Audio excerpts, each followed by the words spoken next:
A day after the Social Welfare Department approved the extension of the Social Amelioration Program in select areas, some families are still confused as to who are really eligible for cash aid. The DSWD says those who feel they should receive financial assistance but are not qualified may file an appeal. Ann Los Baños with a story.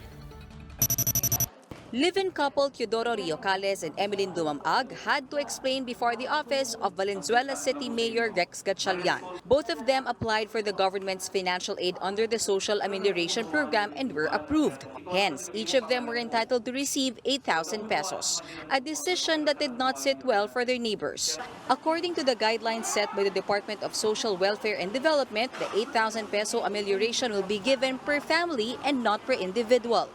Bakit dalawang form binigay nyo? Hindi ho pwede yan na next time wag uulitin. Mariresolve natin to kapag isa lang sa inyo ang tatanggap.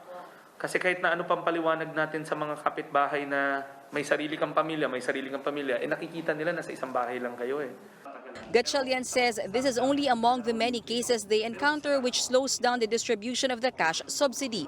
The mayor faults the lack of list of beneficiaries from the DSWD, which could have been a big help. He adds, they sometimes had to painstakingly repeat the validation process because of erroneously filled out forms. The form, aasahan mo na truthful yung ilagay sa form. Minsan hindi truthful. Pangalawa, mali-mali yung fill up ng form, so kailangan mo pa ayusin in the sense na hahanapin mo ulit yung tao, katulad nung nangyari kanina, at uusisain mo na mabuti ano ba talaga ang circumstance sa buhay. News 5 went to one of the payment centers in Valenzuela where the validation and payout of the amelioration for the qualified residents are being done. The process is organized and social distancing is observed. Valenzuela has more than 200,000 households, but the DSWD only allocated SAP payout for 82,708 low-income families or those earning below the poverty threshold of around 10,700 pesos per month. Yung mga kabilang dito ay yung mga pamilya na may mga directly hired for occasional workers kagaya ng mga laundry maid, yung mga subcontracted workers, home workers, house helpers, PUV drivers, TODA, pedicab drivers, mga family enterprise owners, gayon din yung sub-minimum wage earners, and other family members na kabilang doon sa informal sector.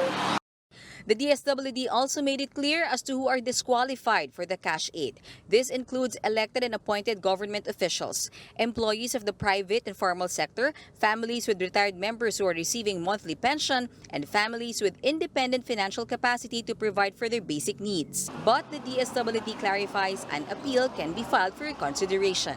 Maaari silang magsumite ng kanilang apela at sabihin na sila rin naman ay karapat-dapat na mapabilang sa programa dahil sila ay low income, kabilang sa informal sector, o meron silang ring pamilya, miyembro ng pamilya na kabilang sa vulnerable sector.